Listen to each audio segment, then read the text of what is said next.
Welcome back to the Powercat Pregame Podcast, sponsored by Robbins Motor Company. That is one segment down with Brian Hanley as we discuss Kansas State and TCU, 6 p.m. Saturday night at Bill Snyder Family Stadium. The Frogs and Cats renew what is a growing rivalry. Last seen in Arlington, deciding the Big 12 championship a year ago. The Frogs come to town off a big win over BYU, looking for revenge for that loss last December. K-State, of course, as we've talked about a lot on this channel, K-State comes into the game after just pummeling Texas Tech in the second half with Avery Johnson at quarterback. But so much more happened in that game than simply Avery Johnson playing well. So did others. But remember, we're sponsored by Robbins Motor Company. K-State fans, visit the Robbins Chrysler Dodge Jeep Ram Fiat location on Anderson Avenue in Manhattan for an exciting test drive. Robbins Motor Company is the official title sponsor of the Powercat Pregame Podcast. Well, yes, Avery Johnson flourished in that game against Texas Tech, but so did a certain running back named Trey Sean Ward. Now, I said at the top of the show we might have one player interview. I just decided I'm going to put this in here instead of another Chris Kleiman quote. I've got a great mini conversation with Trey Sean Ward from Tuesday about how he benefited from Avery Johnson being out there and how he finally settled into a running back rhythm for the Kansas State Wildcats in this game against Tech, going for more than 100 yards. Here is my discussion with senior running back Trey Sean Ward. And right after that, we bring in Ryan Wallace. How good that feel to kind of get in the groove? I mean, especially back from Okie State week, I was still a little timid about my injury, but, as far as Texas Tech go, I felt like I could just go out there and be myself. So, you see how it turned out, and it was a good feeling for me to be back. So, how fun was it to kind of do that with Avery out there and the way the defense has to pay attention to him? I mean, it was good, man. You seen he was having fun out there, and especially as a freshman, you wouldn't expect that to be him. But we see it throughout the whole practice as far as his legs and arm and stuff like that. So it was a good experience for him to be out there too. You can be an athlete as a true freshman, but how surprised are you about his leadership? Man, throughout our workouts, it was like the first 2 months he probably was a little quiet and stuff like that, trying to get emotional things. But, as far as he getting comfortable with us, he started talking more. And you see throughout the game in the halftime, he was waiting for people and, dapping people up and everything. So, he's going on the right track to be a leader, man. And, going to be a credible leader, too. Things like that, when he did that at halftime, I think he was one of the last guys to go into the locker room. What's that mean to the team? It means a lot. It means, we care about each other, we trust each other, and, ultimately got to depend on each other to get the job done, whether it's defense and offense, we got to be one chord. So, doing that, show that he cared about people. Speaking of comfort level, what do you feel like yours is right now? I'm confident as I can be right now, especially after that game. I was a little timid going into that game, but when I got my first hit and, that first hit in that area, I just feel like I can go. So, my confidence is at a whole-time high right now. How big is selflessness on this team? You and DJ have kind of had to be selfless based on who's going to get the reps, and now Will and Avery kind of have to do the same thing. I mean, that's part of our core values, man, being selfless. And, that's something that we go by every day. And, you got to be selfless to be okay, maybe it's not your turn and maybe it's somebody else's turn. You still got to be there for them and, trust the people around you. So, I mean, it's what our four core values. So, it's emphasized here a lot. Where do you derive that ability to make the first guy miss or be able to spin off that tackle? Oh, yeah, man. I thrive on making the first guy miss, and that's a part of my game. And, that spin move was something just so natural. I just seen it, and, I didn't even try to think about it. It was just something so natural. So, that's a part of my game, making people miss and don't like to get hit. So, yeah. How good was the offensive line on Saturday? You could see it. The goal, the holes they was creating, and having that type of chemistry with that offensive line, man. You're going to see stuff like that. And for the game, they were just telling me to trust them. I trusted them, and you see what happened. So tip my hats off to them, because without them, I wouldn't have been able to do what I was doing. Now there is Ryan Wallace, our recruiting expert, who also helps us dig into opponents with always a great scout of TCU. And it's funny, Wally, you mentioned something to me before we started recording that I was just thinking, the more I look at this game, the less I like this game for K-State. TCU is going to be a problem. Yeah, I mean, it's true. It's interesting, though, because both these teams seem to find themselves last week, both with different quarterbacks, and I'm sure we'll talk about it. It's the topic in Manhattan, Kansas right now. But in regards to TCU, I just think they kind of got back on the right foot.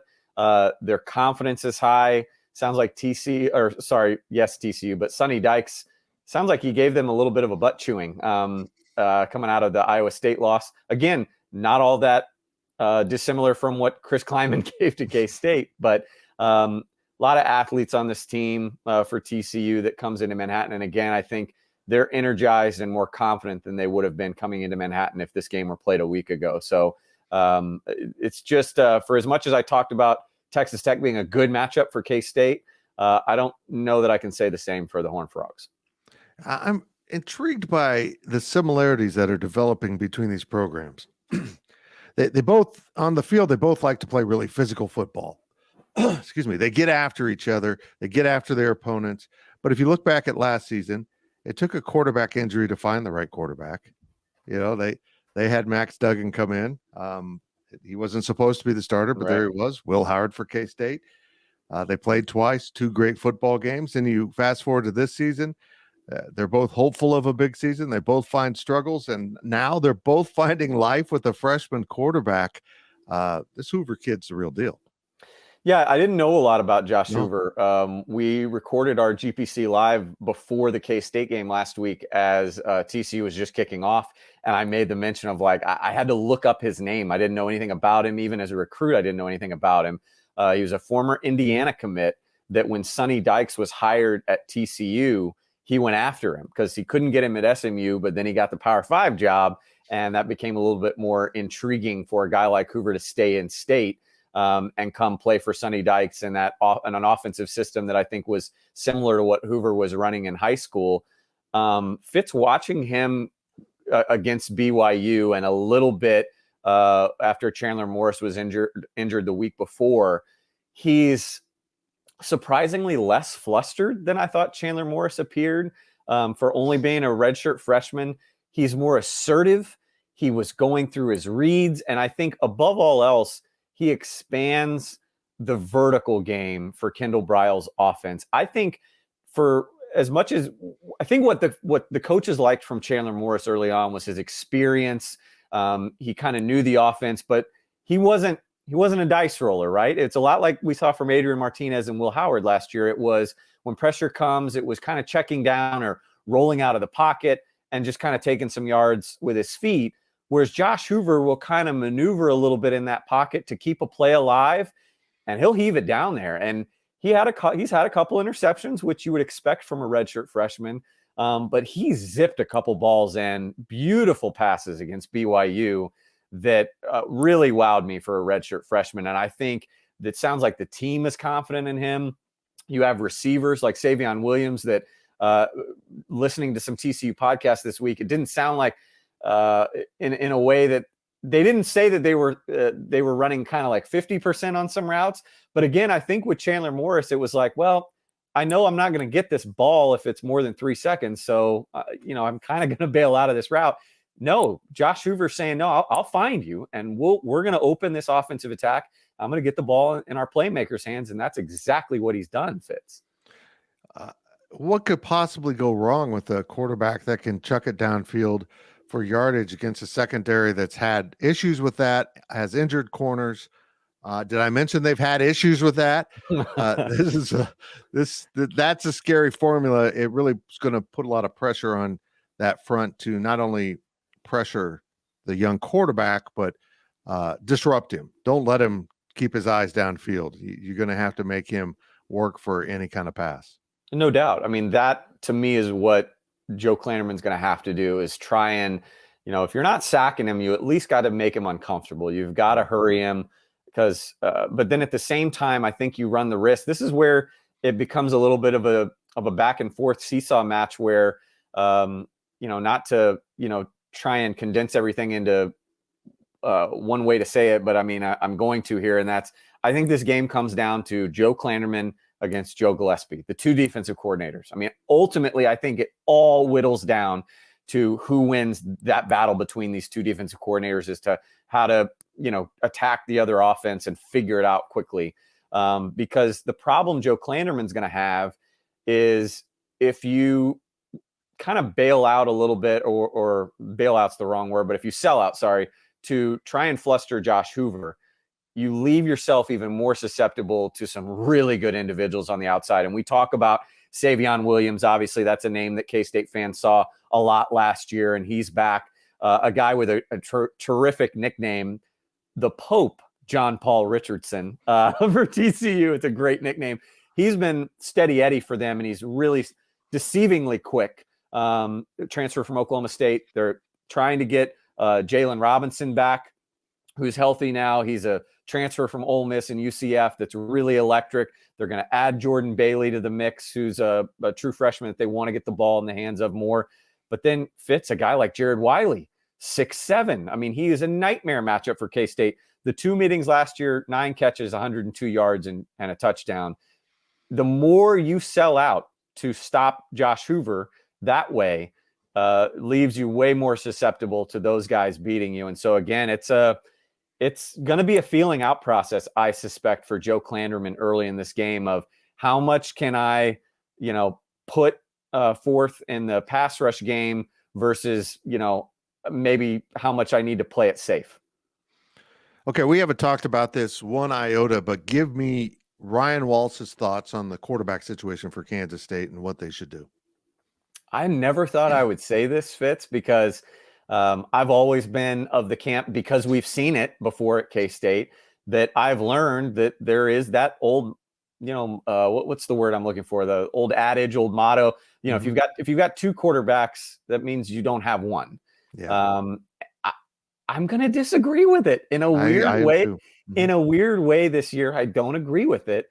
And to me, it's different than quarterback carousels we've seen in the past with Bill Snyder, in that I think 2 quarterbacks can work this year because of where they're both at in their careers. I think you've got a guy like Will Howard that, is coming to the end of his cycle, right? He could go pro after this year. If he wants to come back, he could have maybe one more year, but it's not 2 guys that are both jousting for the locker room for the future. You know what I mean? Right. You can have Avery Johnson come in and get his feet under him and figure out the offense and be, kind of a dynamic guy, and also use Will Howard at the same time, whether you want to bounce it back week from week, whether you want to bounce it back within a game. I think the 2 can coexist. And in saying that, I think for this particular game, just like we talked about last week, and I feel like we nailed it on this pregame show last week about what a great matchup this was for Avery Johnson because of the way Texas Tech could not save themselves for the life of them against a running quarterback. It's not the same against TCU. I tweeted about it earlier this week, whether you're talking about designed rushes, which I went and found stats on for quarterback play, or whether you just want to talk about quarterback rushing in general, whether it's scrambling, whether you add in the sack yardage, all that stuff. TCU is going to be one of the most stout defenses against quarterback runs that K-State still has left on the schedule. And when you talk about combined rush yardage from quarterbacks of the opponents that are left on the schedule, Pro Football Focus has a label called yardage, called D yards, which is yardage accumulated on designed runs. TCU has allowed 38 to quarterbacks so far this season. It's by far the least amount of anybody left on K-State's schedule. And if you add in kind of the scramble yards and stuff like that, the average yards per rush by a quarterback that they've allowed so far is under 1. It's 0.53. And again, Avery Johnson, you can say, well, he can scramble. That's a good thing. You saw Garrett Green do it against this TCU defense, and it helped West Virginia get the win. But K-State hasn't been using Avery Johnson as much as a scrambler, right? They're not using him as a look downfield, and if something not there, take off. They're using him as a designed runner. And I think TCU has incredible athletes that you look at Chad Banks at the linebacker is a freak athlete. I think Chandler Morris, I heard on a call earlier this year, their quarterback, Chandler Morris, called Shad Banks maybe arguably the best athlete on this team. And he's going to play linebacker. He's the type of guy you can spy with against Avery Johnson. Marcel Brooks is an experienced guy, a really good athlete. Johnny Hodges is a linebacker that started for them last year, transfer from Navy. He's been out. And I think that plays itself for TCU. That's good for them. They can play Brooks, Banks, Jamoy Hodges, who's one of their better pass rushers. It's not great for Avery Johnson, even as different, even as the type of difference maker that he is. To me, Fitz, Will Howard is going to be juiced for this game. Right. He's coming off a bad performance. He wants to prove himself to TCU because I think there's still some people out there that believe maybe Max Duggan outplayed him in the Big 12 championship last year. He wants to prove himself in that regard. He's faced TCU. This will be a defense that is not unfamiliar to him. And he's the type of guy that I think will be able to sniff out a little bit of that pressure and find Ben Sinnott and find DJ Giddens in the flat or Trey Sean Ward. I just feel like he fits the game plan for K-State better. But it fits. I want to end that by saying this. I'm not saying you can't play them both. You can play them both against TCU, use them both. But I think that this maybe is a game better served to have Will Howard start, see how things go, and I predict a bounce-back game for Will Howard. He might not light it up, but I think he's going to look a lot different than we saw in Lubbock. I believe that the old adage of if you've got two quarterbacks, you don't have one is overruled by get your best athletes on the field. Yeah. And Avery's one of the best athletes. Have they maybe unintentionally set up some trick plays here? They've put them on the field together, didn't do anything with that. They put Avery out there alone, really ran the ball a lot when we know he can throw it too. Have they set some things up here where they can put the two guys out there and open up the playbook a little bit with some fun? I think they could. And I think in some of the early situations that we do see Avery Johnson on Saturday night, because I think we will, whether he starts or not. I mean, I think you're going to see him early. They'll rotate him in. I wouldn't be surprised if some of the early Avery Johnson plays, if they work, they work. But if they don't, I wouldn't get down on them if you're a K-State fan, because it might be Colin Klein going, okay, this might not work, but we're going to throw it out there and we're going to come back and use that same formation a little bit later and maybe catch TCU off guard. Because again, I feel like, Joey Gillespie's, his MO as a defense coordinator going back to his days at Tulsa, which I remember watching as a Memphis fan, is, he will bring heat for days. And I feel like this is the type of game that you're going to see TCU sell out. And if they have some success early on, they're going to keep coming back to it. And that could be a point where K-State goes, oh yeah, load the box. You've seen this play before, bring it on. And then you see Avery Johnson do kind of one of those step forward, drop it right over the linebackers. That's the type of thing that could work well for K-State. And I think, Colin Klein has the ability, judging off last week, but also with what he chooses to do in the first quarter and some scripted stuff early, to really tee this thing up against TCU. Well, it's going to be entertaining. I think the most creative coaching staff, along with the team that can be the most physical, is going to come out in this one. It's amazing how both these teams redefined themselves last week.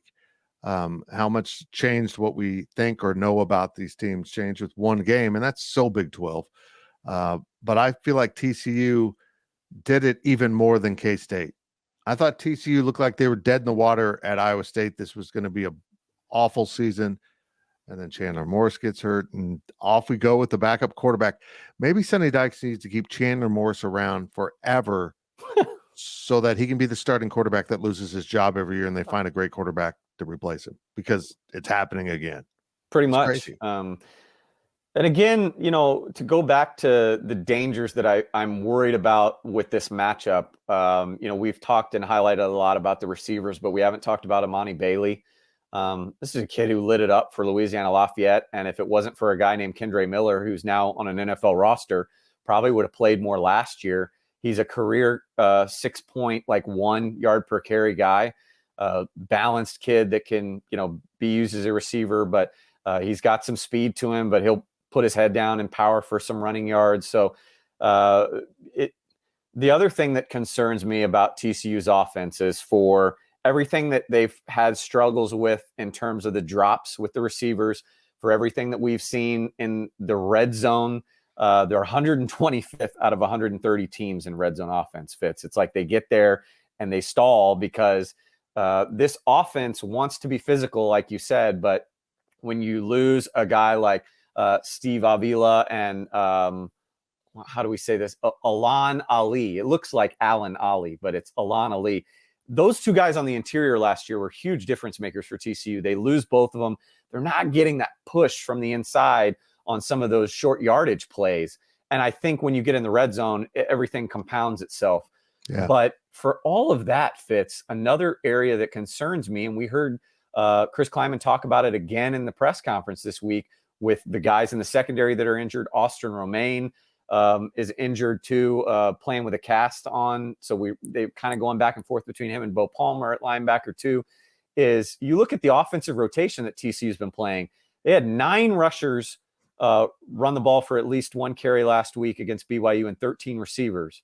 They're averaging 8 rushers a game and 11 receivers per game that are either getting 1 touch or 1 catch.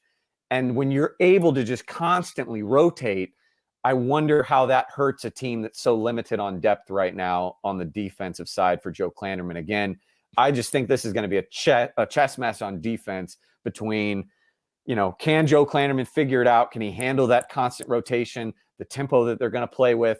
And can Joe Gillespie figure out what Colin Klein wants to do on offense and not sell himself out to get, bit by a Will Howard player and Avery Johnson play here or there? I mean, it's a game where neither of these teams are nearly as strong as they were last year, Fitz. They each have areas where they've really taken a step back, but they're also teams that are finding themselves at the right time in a head-to-head matchup at night in Manhattan. It should be K-State fans are kind of getting used to these down-to-the-wire games, and it should and could be another down-to-the-wire game. His name is Ryan Wallace. He covers football recruiting and helps us with our in-depth scout on the pregame podcast. Wally, I thank you very much. Good job once again. Thank you, Fitz. After the break, we will bring you our betting segment. That's right. We're heathens here. Ryan Gilbert hops in with his lines this weekend around the Big 12, what you should and shouldn't do. I know this. You should be back right after this break.